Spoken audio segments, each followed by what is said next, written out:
بلوچستان کے شہر سبی سے ہمارے گدروشیا پوائنٹ کے نمائندہ سید جاوید شاہ کی رپورٹ کے مطابق آئی جی ایف سی نارتھ بلوچستان عابد مظہر نے تحصیل لہڑی کا دورہ کیا اور مقامی قبائلی عمائدین سے خطاب کیا۔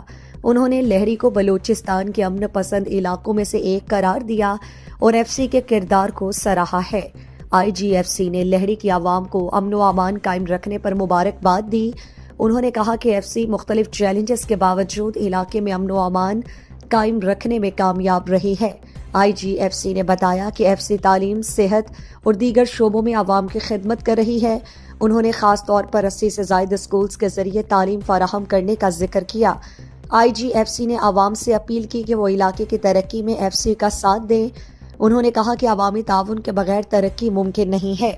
آئی جی ایف سی نے قبائلی جھگڑوں کو ایک پیچیدہ مسئلہ قرار دیا اور ان کے حل کے لیے کوششیں جاری رکھنے کا عہد کیا۔ انہوں نے گرین پاکستان منصوبے کے تحت تیلی اور لہڑی کے زمینداروں کو مالی مدد دینے کا اعلان کیا۔ اس کے علاوہ انہوں نے ایف سی اسکول لہڑی کی تعمیر نو کو بھی ترجیح دینے کا وعدہ کیا۔